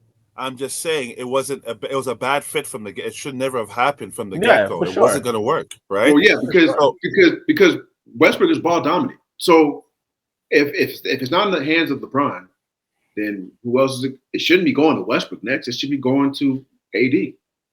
Yeah. But then now you have Reeves that has transitioned to I wouldn't say perennial all-star, but he's becoming an all-star like type of player. So now the ball has to go through his hands. There's too many hands in the cookie jar right now. But the most important thing is LeBron has to have the ball in his hands, and I don't understand why. It's over. You have to let it go. It's now time to let the young bucks kind of take over. But they're not consistent. They're not consistent. They're not consistent. That's the problem. They're not consistent. But they're not consistent for a reason, though. They're not consistent because LeBron won't let them be consistent. Everything, these plays are generated based off of what LeBron wants. LeBron is only efficient because he has shooters, but they don't have those shooters. Yeah. So now, the person they should be playing through is AD. I don't understand why they're not playing through AD. Here's the thing. Before we move on to the next topic, here's the thing. To me, the Lakers, and recently, at least this is post bubble chip, right? They were the strongest. Was it 2 years ago? When did they make it to the conference finals? It was 2 years ago, right? 2 years ago. Against Denver, 2 years ago. That was the first time that I watched those Laker games and actually enjoyed it. And I'm saying that because that team played like the sum of all parts, and meaning like everybody was contributing. Now, mind you, LeBron and AD were holding, like the bigger weight, but there was nights where Hachimura got it. There was nights where Reeves got it. There was nights where D'Lo got it. There was nights where, you know what I mean? No, like, there wasn't many nights of D'Lo, my friend. That was the problem. Either way, but what I'm saying is like it was more all around, and that to me, that's what made the team strong. And ever since that run ended in 2023, ever since then they moved away from that. Mm-hmm. But I thought that's what they were the strongest. They were the strongest then, but they're not. They don't play that way anymore. For some reason they moved away from that. I think I'm intrigued to see what they're going to do. If they're truly about being in contention and being a contender, then they'll make a move. They'll trade Reeves, but he's such a big part of what they're trying to build. So I think they're going to keep him, and they're going to try and get like I think they'll use Rui. They got a lot of guys like Woods and what's his name? Still injured. Guys that are injured. I haven't been playing. The guy from Miami, Gabe Vincent, hasn't played much, so it's interesting. Is he? I'm wondering, are they going to use him as a backup point guard? He showed some life at times, but he got injured. So you know what I'm saying. So it's it'll be interesting to see. They have to do something if they want to contend. This is going to see if they're serious or not. This trade deadline. I think it's over. I just think that window's been closed. Like there's nothing they can do. There's nothing they can do. Yeah. I think it's done. And like I think like us and like everybody else, I think we're talking about the Lakers too much. Too much, yeah, for sure. like honestly speaking, like I think, and I'm not saying that to be an asshole. I'm just saying that because there's so many good teams now and younger teams. Like, but that's not. But the league resonates with the Lakers. They find it harder. For sure. So the league has a problem where they're holding on to the old age and not boosting the new guys enough. Right? The Christmas Day, Giannis should have been there. He's you know what I'm saying. Regardless of the record, he's too big enough of a superstar. He should be playing on that day. Like why weren't the Cavs and the Thunder playing on Christmas? Right? Exactly. A golden opportunity to promote newer stars because LeBron, like look at the old LeBron, KD, and Steph. Where are they in the playoff round? LeBron Lakers, they're six. Right? That's for you, Batch. Phoenix is struggling, and Golden State, wow, up and down. I don't know what they're going to do, right? But like the NBA is still hanging on to these guys for TV stuff, but they're not boosted. Like I see a lot of commercials with Ant-Man and all that. Luka's injured, but like you know what I'm saying, they have to boost. They're going to have a problem because when these guys step away, who's going to be the face? Who's the next group? Right? Yeah. They got to start. Kind of had that with Jordan. When Jordan moved away, it took a minute for us to adjust. with life without him, and then Shaq and Kobe them start dominating, and then and all these guys, the power forwards in the West, and all these individual stars, Vince Carter, Kobe, all these stars start coming. But it'll be interesting to see. The NBA does have a problem. They do. I want to move on this question real quick, and then just get to like our pleasant surprises for the rest of the season. But why Jimmy? Why Jimmy Butler? Why? He's a businessman. He wants to make money. So they weren't able to close any free agents in the last 3 years. Yeah. And so he's like, what's going on here? You want to extend me? You haven't gotten anyone here. He hasn't played much, so it doesn't help his case. But at the same time, this guy carried that team it's funny. He has such a high arc as his peak, and he has such a low arc as well, in the sense of like his lows, because he's averaging like 17. He's averaging under 18 points this year. His numbers are abysmal. Yeah. Because he hasn't been playing. He's in and out, and then obviously what's been going on with the management, right? So, there's a game being played. He's trying to force the hand, and see anywhere else, I think he would have gotten his way because the intimidation factor. But this is Pat Riley. So the fact that he did this to Pat Riley is interesting, because this guy ran out Dwayne Wade and didn't give a flying crap. Right? What makes you think you're going to have a better chance? Right? And you didn't even win a ring for it. Yeah. But see, the expectation wasn't like he exceeded expectations with those teams. And that's why I feel bad for him, because like those playoff runs were historical. Like that, the bubble, the year when he lost to LeBron. That's for you, Batch. He was balling, and even the year against Denver, balling again. It's a tough part with Butler, because at every stop, he's always crashed the plane. You know what I mean? Like, for lack of a better analogy, like he's always crash landed. You know what I mean? At every stop. From Chicago, it was about the contract. He left. He went to Minnesota. He left, or he got traded. Or he got traded. Whatever. He got traded to Minnesota. Right. You're right. He got traded to Minnesota. Well, either way, he left. Like, he wasn't there no more. He went to Minnesota. Everything was successful. Once they didn't give him the Hornberg era in Chicago wasn't good with him. For sure. Yeah. For sure. But what I'm saying is that once he went, it didn't end well. And then when he went to Minnesota, it also didn't end well. You can blame Wiggins and Towns, but mostly was about the money, because he wasn't getting an extension. Yeah, because it don't make sense, because Towns is hooping right now. Yeah, he is hooping. He's playing great. And then he went to Philly. And Wiggins got a wing. Go on, continue. And Philly, I thought it would have been great that he stayed in Philly, but then they prioritized Ben Simmons over them. That was a great decision. So I don't blame necessarily for that, right? And then now he's crashing and burning again in Miami. Like, don't get me wrong. Like, I totally agree with you what you're saying. What he did, especially in 2023, because I like Jimmy Butler, but Jimmy Butler is a great all-star. He's not a superstar. But in the playoffs, that's always said he reminds me of Reggie Miller, in a sense that, like, Reggie Miller was good in the regular season, was damn near a superstar in the playoffs. And to me, that's Jimmy Butler's this generation's Reggie Miller, not in terms of game, but when it comes to that part of it. He elevates in the playoffs. You know what I mean? But he's 35 years old. He'll be 36 soon, or this year he'll be turning 36. Has not been healthy the last few years. What kind of money are you giving him? And then he's trying to force their hand, but this is not the era where you do that now, because not only are all the GMs, they're way smarter on what you're getting, number one. Number two, he's already declared you're going to opt out of his contract and be a free agent. So what assets are you giving up for a guy that's may leave you in like 3-4 months? And then see, with all the tax, the luxury tax and the tax aprons and all that stuff, it's hard to make deals. It's not easy to make deals like you used to. Like 3-4 years ago, you could have forced their hand. It's hard to do that now. And where is he going? Like, if he wants to go to contender, what contender's giving up assets for him? Who? The only one I can think of is people say Phoenix, but that's not moving the needle.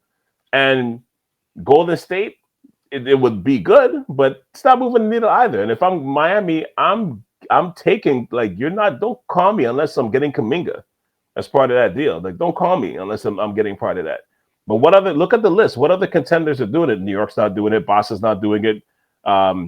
Cleveland's not doing it. New York's not doing it. OKC's not doing it. Houston might be a team that might do it, but they don't really need to because they're ahead of the timeline right now. I wouldn't do it if I'm they got a good thing going right now. Yeah, I wouldn't bring him in either. So that's why I'm like, it's good. It's gonna get interesting and messy in Miami because I don't know. Like, they're good after that suspension. I don't know where he's going. Sacramento? What's the team? I don't know. What's the team? At least let's leave Sacramento alone. They're not doing so well either.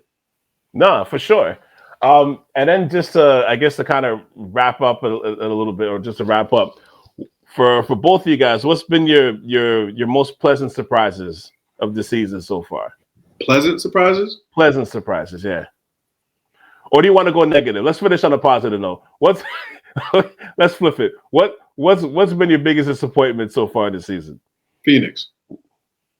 Really? My gosh, I didn't expect them to be this bad, especially defensively. They're terrible. They're terrible. I didn't expect no. I'm more disappointed by Phoenix than I am with Philadelphia. Because I already expect Philadelphia to have certain problems because of one person. And I've always said this from time. He doesn't try hard. You talking about Embiid? Yeah, Embiid doesn't try hard, man. Fair enough. It's the same thing every year. So I'm not surprised by that. Especially when you have a coach that actually plays his players, heavy minutes. Nah, wasn't gonna work, man. Maxey, hell of a player. Paul George, too many injuries. Oubre, just looking to eat, but hasn't found that role. And B, supposed to be that guy, got paid. Yeah, Basile is balling out. Yeah, but that's because he's getting opportunities. Yeah. I would agree. You know what, Batch? I would say Phoenix is disappointing because they came out 8-1 or 8-2 or something like that to start the season. They were like the top team in the league at that point. And then KD went down, and then he's missed like the last 12 games. And even when he's back, has been injured. Yeah, he doesn't look the same. It's going to take some time for him to get his legs underneath him once again. Booker has been in and out. Beal's been playing, but he doesn't look like the shell of this player. He looked like once again, so just the one thing I noticed, they moved him to the bench, the big man. What's his name again? Nurkic. Wow. Bud is running a system that's best suited for Lopez of Milwaukee. Yeah. A center that spaces the floor to shoot threes. Nurkic is a horrible three-point shooter. He's not a low post option. He's an okay passer, but it's like I don't know what's going on with that guy. And they brought him off the bench and to bring in the big brother there. What's his name? The tall white guy. What's his name? Plumlee? Plumlee, yeah. And it's just like, is that an upgrade? So what's going on here? So it's just like, to me, yeah, I was disappointed with Philadelphia, but it was mostly the injuries. Paul George got hurt, and then he talked way too much in the summertime. He set up his own karma. So as he usually does. Yeah, as he usually does, yeah. And people are coming after him because they know he's not 100% right now. You can tell he's stuck in first gear. He can't get in second gear. So it's going to take, once again, he's got to get his legs underneath him. But there's such a formidable offense, and Maxey's just going off. And you got that kid, the TikToker, adding some spice off the bench.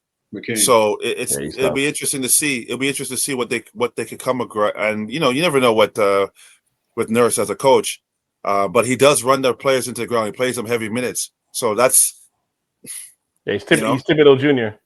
Yes. There's one more. There's an honorable mention that I have in terms of disappointing, and that's Minnesota. I thought they were going to repeat their defensive identity. They're not even with Randall. Even with Randall, the same defensive.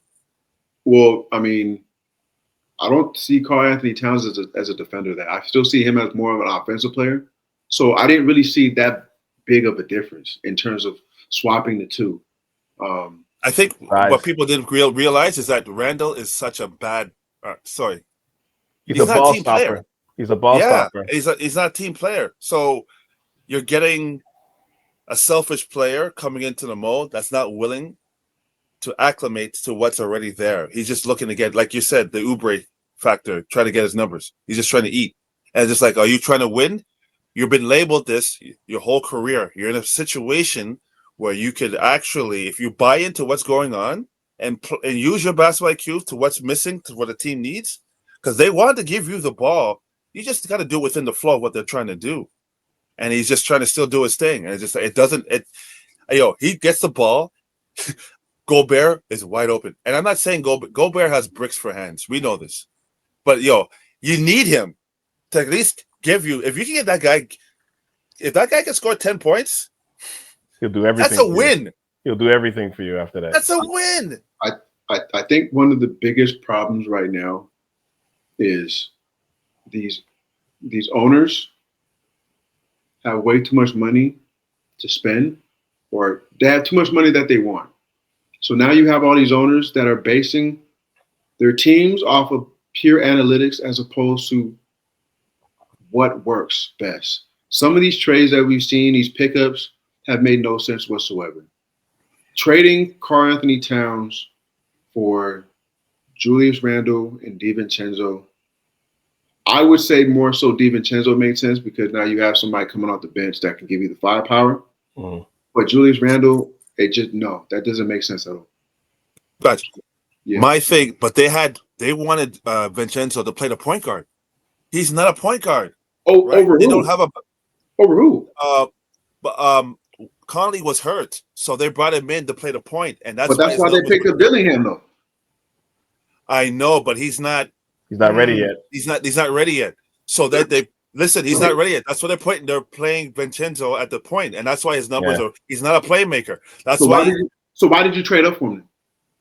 I don't know because I don't know. I think they're hoping that Conley will be more available, right? Because when Conley's there, it puts all their guards and their rotation in the right spots. Here's what's interesting, though. I mean, Conley's been their starter, but the last game that they played the Pelicans, DiVincenzo started and Conley came off the bench. Last 3 games. Last 3 games, yeah. So which I thought. So maybe he's okay. Maybe he's making the adjustment but it wasn't happening because he's not a playmaker. That like his numbers are nowhere to. He was good because at New York because he could just catch and shoot. Utility guy as well. And utility guy, and he's gonna fight. He's gonna compete, and he fits that Tim Thibodeau New York grinder, got some attitude, Villanova style play. But there's another problem though. These guys don't want to spend money, but they want to make money. So they didn't want to pay up Karl Anthony Towns. Agreed. You got those owners. You got the Alex Rodriguez and the other dude in cahoots with the other owner that wanted to sell but realized, wait, these guys, they made it to the playoffs. They could have went deep, and all of a sudden now they're on this. Man, maybe I should hold on to this team a little bit longer so I can make more money. Greed is taking over and ruining these teams by the minute. But the salary cap, now this forced salary cap business, the second tier, it's also killing these teams, right? To make it more. Yeah, second apron. Thank you. Right, but like look at Minnesota. Look at Naz Reid. His game's affected. He's not having the same effect that he had, and he has the same role, right? Mm-hmm. The same role come off the first man or the first 4 to come off the bench, and we want you to spread, do your thing. He's not playing the same way. That's why I know the coach is not the coach to take this group to the next level. He's just coaching the talent. He's not getting the best out of that talent. He's not putting them in the right spots. And I know with Gobert there offensively, it clogs up the lane, but I don't care what Conley is the only person that gives Gobert the ball. And that's the only reason why they traded him to Minnesota in the first place. Now, Ant gives him the ball. Yes, Randall needs to see Randall. If he had a little bit more patience and understanding of the game, Gobert could be your outlet. Have the same mindset of attacking, but Gobert's there. It's like not to say as a bomb as throw him a grenade at the end of a shot clock, but you could get he's there for that drop pass. Yeah. At least worst case scenario is gonna get lobs. fouled. Yeah, or the lob. Okay, I don't know about the lobs, but like he's a foot or two from the basket. Give him at least 3 more shots. He should touch the ball a little bit more. He's open. It's like you know what it reminds me of? It reminds me of Valanciunas with Lowry and DeRozan. It's like whenever he got an offensive rebound, oh, he's on the court. Oh, I forgot. You know what I'm saying? But that's Dwayne Casey's fault, though. That ain't Valanciunas. I agree. Yeah. Thank you, sir. I won so much money on Dwayne Casey. Thank you, Dwayne. Thank you, sir. Great human being. But as a basketball coach, no chance. It's crazy. My barber in Seattle actually cuts his hair. Oh, really? Yeah, Dwayne Casey has a home in like Newcastle or something like that. Oh yeah, he's from. Is he from Seattle too, or he lives there at least? I don't think he's from He's Seattle. a great. No, he lives there. The coach is super solid. Hey, I don't want to bad talk that man. He's a great human being. I know this, but I just knew them days. Yeah. But going back to the point at hand, like Minnesota, I just think there's so many factors there. It's just like, man, and Randall, you could tell he's just like, it's the same thing, you know. It's just like, man, dude, you still haven't figured it out yet. So here's my disappointment. It's not necessarily a team as much as it is a style for everybody in the league right now, which is way too many threes. And I know that's been the talking point. So I hate that it's happening, and I hate that we've been like everybody's been talking about it for the last month. You know what I mean? It's almost been talked to death. So I don't even want to bring it up too much here because you've heard about it a million times. But like it is actually it's hurting the league. There's a bunch of reasons why the ratings are down in the league, but that is one of the big reasons. And what was refreshing about last night's game, the Cavs and the Thunder game, I'm not sure what the 3-point totals were, but that felt like it wasn't a ton of threes. It wasn't like the typical. There wasn't a ton of threes in that game. Like guys are going to the basket, guys are taking good shots. Shea's a king of the mid range now. You know, he was locking that down. There was a lot of good movement, like high low picks, high low lobs between the two bigs in Cleveland. There was just it wasn't a ton. It wasn't like 48 threes, per team. You know what I mean? Which it was actually refreshing. Like I was like, oh, like wow, I'm actually watching basketball again. You know what I mean? Like, and I love the NBA. We're all junkies here, but at the same time, it's like it's just. The analytics thing. It's a hard watch. It's a hard watch. The analytics thing is run amok, and it's like you got to use it as a tool. You can't use it as your foundation. Listen, it's a hard watch because you've chased away the casual fan, right? And so the casual fan they don't understand. Like, you know what I'm saying? It's so many teams are playing the same style, right? Yeah, and it's dumb. But they don't have the pieces to actually implement. And so, so everyone's shooting more through. Like, once again, like, it's all or nothing because they're going by the numbers. It's a numbers game. It's better to shoot the threes. It's weird because, like, I'm seeing fast breaks, 2-on-1 fast breaks ending with a corner three. Right? And what's crazy, John, is people blame, like, Curry for the reason why they shoot threes like that. But if in Golden State's prime, I always use the stat, the guys, the top 3 players in the league that was doing mid-range shots those 3 years was Clay and Durant. I think Curry was in the top 10. Yeah, mid-range. Yeah, yes. No DeRozan. Yeah, DeRozan wasn't that top 3 too. But I'm just saying, like KD and Clay, 2 guys on the same team that everybody thinks are shooting jacking threes nonstop. They were in the top 3 in that, which is crazy. Pause 1 second. Batch, are you a DeRozan fan by chance? Yeah, I respect him actually. Oh, okay. I'm talking, but we're talking about mid-range. I would say that DeRozan is probably one of the best mid-range shooters in the game. Oh no, for sure. Historically, in the game now, or maybe not now, but previous years, yes. Yeah, okay, fair enough. For this generation, yeah, for sure. Like historically, for this generation, absolutely.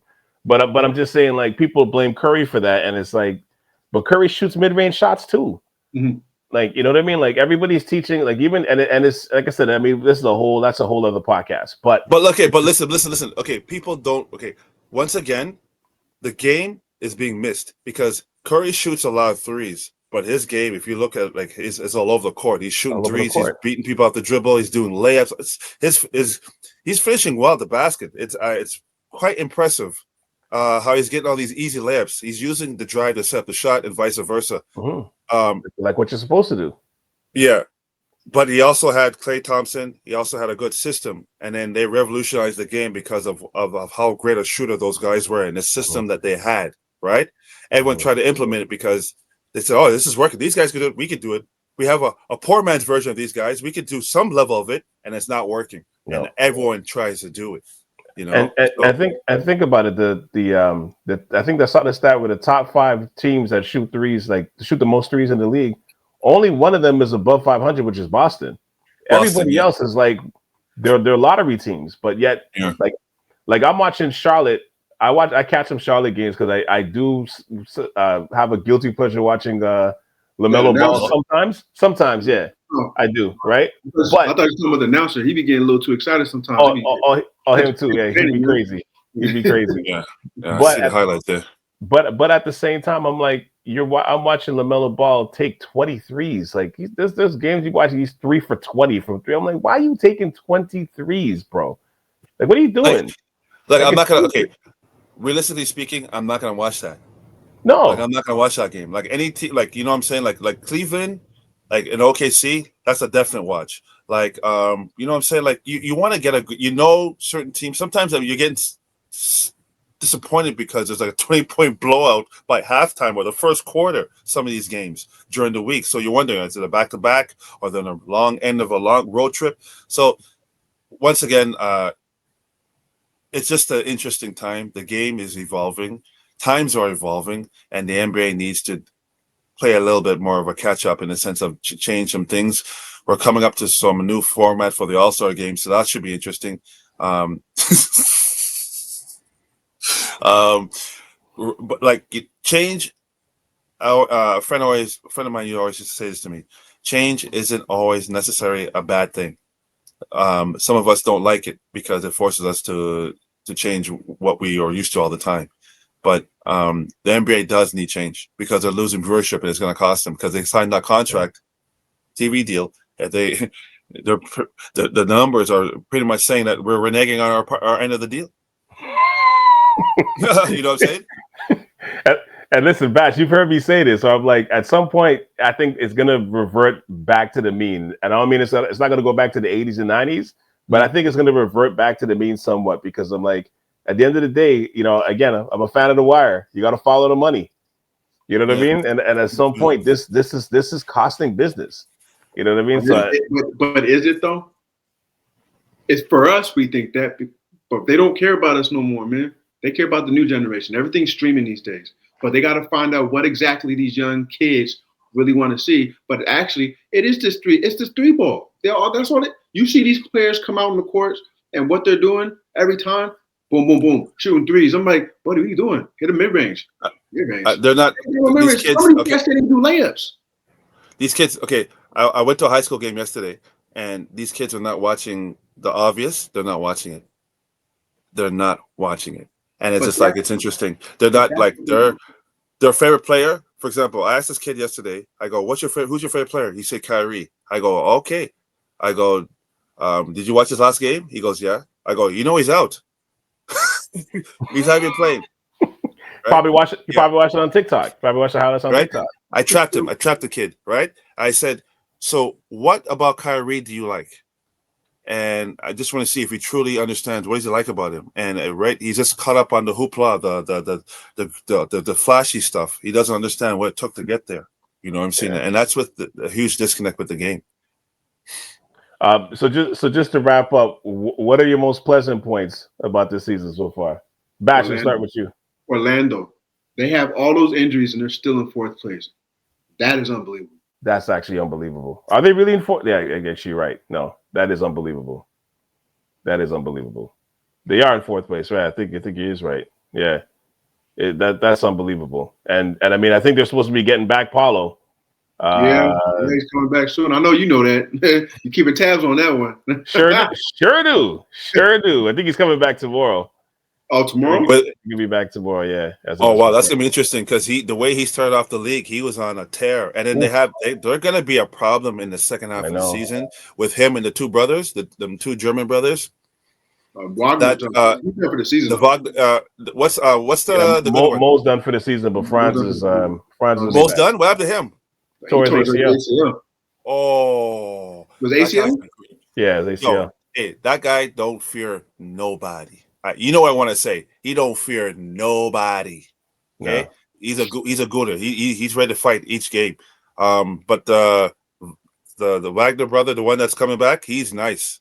Mm-hmm. My goodness, that team is going to be. And they just need shooting. With that group, yeah, they just need some shooting. Suggs is coming. Suggs is coming along, but I don't know. See, they're building blocks. Get as far as you can. Get some seasoning this year in the playoffs. See what you get, and see what's going on. There's one thing about Orlando that they're doing right now. With all those injuries, there's one kid in particular that I didn't really think that was that nice. De Silva. And I only know about De Silva because of Jalen. Watching the Pac-12 and whatnot. He was with Colorado. That's right. I didn't see all that, but now with the burn, like when he got drafted, I was like, man, he got drafted pretty high. And now looking at what Orlando's doing with him, I'm like, ooh, that kind of makes sense. That he's better than I thought he was. And mind you, Jalen said that he was nice too, though. But Orlando, whoever they got in that front office, well done to them. Yeah, they're doing a great job. What about you, Jen? Do you have any more batch before? Nah, Orlando's my only one. Orlando's the only one? Yeah. That's the only pleasant thing with them this season? I mean, in terms of everything else is kind of just standard. Like, either you expect it or it's just, whatever. Orlando, very impressive because of you expected them to do well, but with their two main guys and then a third option in Jalen Suggs to go down, and they're still in fourth place. Nah, that's tough. That's really impressive. What about you, Jan? I liked to be honest with you, Houston really impressed me. I like what they got going on there. They got a nice youth movement. They're starting to figure things out. They're starting to understand the game and how to play within each other. And they're young and they got a bravado about them. And the coach puts them in positions where he's squeezing everything out of them and then give them some more. I like what he's doing. It just shows you. Ido, isn't it Ido? Is it Ido? Yeah. How you pronounce it? Ime Udoka. Ime. Hunter played against him overseas, by the way. Andrew Hunter. Shout out to him. Yeah, shout out to him. Andrew has some stories about that. Anyways, but he's a good, amazing coach. He's a physical. Like Andrew told me, he's a physical guy. He plays a physical style. He doesn't play no nonsense. He's all about business, and you can see it. His demeanor is always the same. He's about business. You can see in the timeouts. He's about listen. Hey, pay attention. It's like those guys. He's got those guys here, and I like what he's doing. He's like, it's something to be able to relate to young men, millionaires, athletes, but to get them to buy in at this stage, I'm very impressed. So that's why I chose them. I didn't expect. I knew they were going to make the playoffs. I figured they'll be maybe a 6 to 10 range again. I didn't think to be. They're like second in the East, second in the West. Right? Yeah. What are we talking about right now? Sorry, not East. The West. In the West. 6 to 10. Damn, 6. Jeez, that's high. Houston. Yeah. Coming into the season, I didn't think they were gonna. I thought they would flirt with the play-in. I didn't think they'd be playing this well, but they're ahead of schedule. They're kind of like OKC last year. They're ahead of schedule, which is great.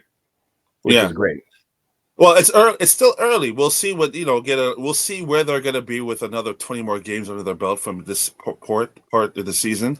But they're way ahead of schedule. They're doing some good things. They're beating some quality teams, both on the road and at home.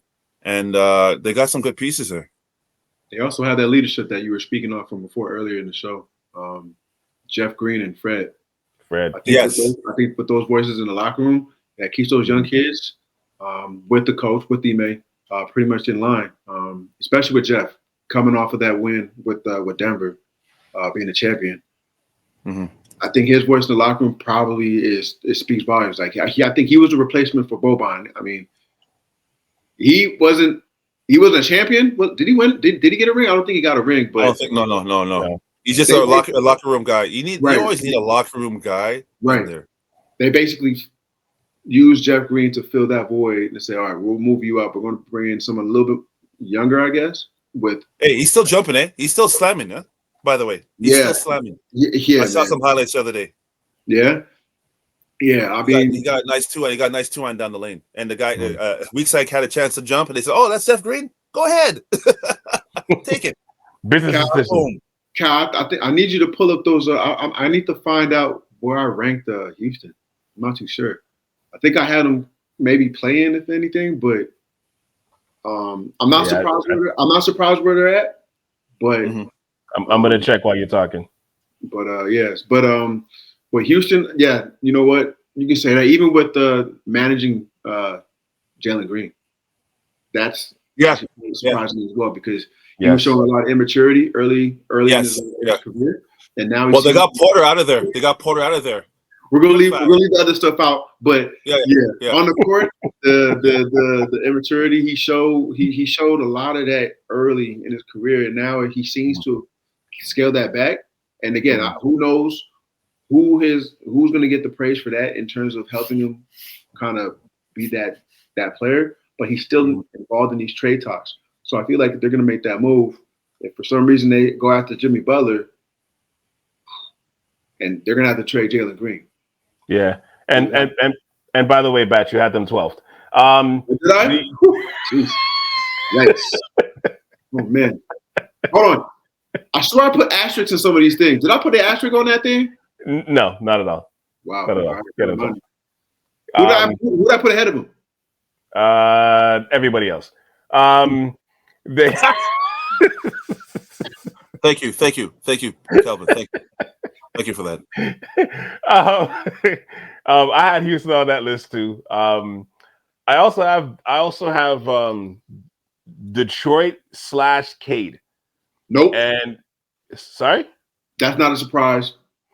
It's not a surprise. It's only a surprise or a pleasant surprise just because Cade has been healthy, and that's been my biggest thing with Cade. Cade is, to me, if he can stay healthy. Remember, I said this. This might be a bold take, but if he can stay healthy, I can see him rivaling SGA to be one of the best point guards or top 2 point guards in the league within the next 2 years. I don't know if you can say that right now. I wouldn't say that right now. I'm just because this is the first season he's actually proven himself to be healthy. Mm-hmm. But that guy is a stud and a half. He's a great talent. But he just that's his thing is he can never stay healthy. But he's only missed 2 games this year, and he's I think he's averaging like 24 and 9, and he's shooting 80% from the line, and he has good splits. Like he's been kind of carrying Detroit at times too. He's like top 3 in assists, I believe, and he's averaging over 9 assists a game. Like he's there's one of my favorite players to watch. Like he's such a dope player to watch. Cade, Cunningham. Are those numbers he's putting up right now? Oh yeah, he's hooping. I watched the game last. Was it last night or the day before? 24, 9, and 6 boards. Oh wait, I'm gonna have to go to the board for this one. Huh? I'm gonna have to go to the board for this one. I need head to the board. No, I need. You don't have Cade, so I'm not gonna talk to you about that. he's been on my card, but I didn't know he was putting that up. Yeah, he's hooping, man. He's been hooping against everybody, putting up big moments, consistently scoring in the first half, scoring in the second half, fundamental scoring, seeing through double teams, passing the ball, dunking on people, finishing and ones, hitting threes, step backs. He just seems on another level. Like you know what I'm saying? He's like, yo, you're not gonna forget about me. This team, that whole team this year, they're getting. It's like they want the league's respect. Yeah, they picked up a few vets. they're on I think they won 8 of the last 9 games or 7 of the last 8 games or something like that. So they've been both on the road and at home. They're definitely going to be interesting. I don't know what they're going to do. Not to say if they're going to make noise in the playoffs, but they're definitely earning the respect of the league is what I want to say. So, and as of this recording, they played Golden State and lost tonight. But to your point, he had 32, 8 boards, 6 assists. Sorry, 8 assists, 6 boards. And they're 8th in the East right now. You know what I'm saying? So it's okay, no one would figure that Detroit. No one had them in the I don't know what's going on with Durham though, because he hasn't been the same this year, and I'm not sure what the reason is. So I think it's the minutes with him. Yeah, it's something isn't totally clicking with him and Bickerstaff. Yeah, he had 8 and 12 tonight, but he hasn't been quite the same. And I like him. He's a monster. Yeah, I think I had Houston, I had Detroit, Cade, and honestly, I'll throw the Clippers in there too. My last point, I'll say the Clippers too. They're 6th or 7th in the West, and watching them play. At first, I didn't give a shit about them. I wasn't watching, but then they've been They win some games. They're winning some games, man. Ty Lue's been doing an amazing job.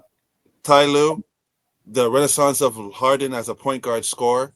Not shooting well, but he's been but he's still playmaking. He's still playmaking, running the show. Agreed. So if he's giving you efficient numbers from the perimeter, you're gonna take it. And that's one every 3 games.